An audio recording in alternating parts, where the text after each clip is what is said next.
I'm going to ask Dr. Rivera, who is trying her own way to educate providers to really get them to focus on the different types of care that people are getting depending on their race, depending on their ethnicity, depending on their insurance status. I'm going to ask Dr. Rivera to just talk about what are patients' rights and how providers that she is working to educate are trying to make sure that we get the right type of care, all of us.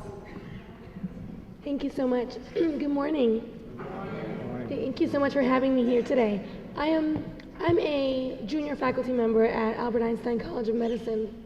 I'm sorry I'm getting over a bit of a cold.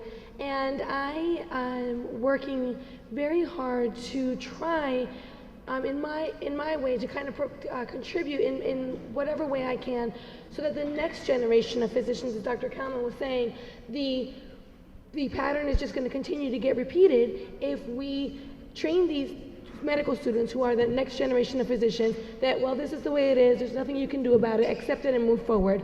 I'm trying to break that cycle, and I teach medical students about health disparities.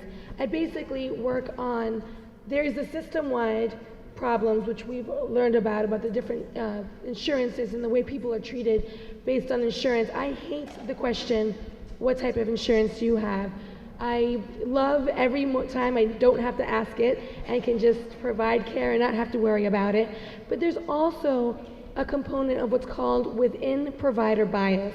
And that's just a fancy way of saying everyone comes to every encounter, whether it's at the doctor or in society, with their own life experience. And unless you grew up isolated in a bubble, you've watched TV, you've got biases, stereotypes, they're called, that you come and assume what the person is going to be like, even though you don't know about them. It even happens to me as a doctor. I walk into a room and I'll have Hispanic patients say, ¿Dónde estará mi doctor? Le estará perdido, no ha venido el día entero.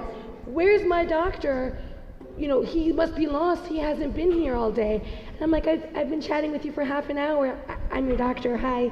And so, and it's not that they're racist against me outwardly, it's that they just assume that this young Latina woman couldn't possibly be the head physician in charge of all their medical care. And I don't take offense, it happens every single day. I don't take offense, I just know that that's their bias. And so we as providers, though, can actually hurt people if we take our bias and assume, oh, this person is African American, or this person is Latino, or this person is poor, there's no way they're going to take their cholesterol medicine. I'm just not going to write for it.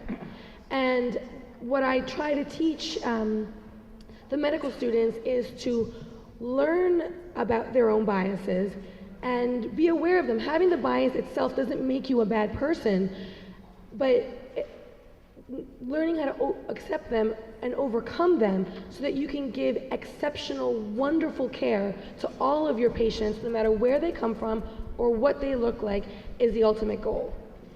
And at Einstein, luckily I've had great support from the administration of the deans and the leaders at Einstein. We've developed an elective, which was expanded this year, and some of you came last year and spoke to my students. Thank you. And we also, now this year, it's actually almost doubled in the number of classes. Yesterday, we had a mandatory session for all the third-year students.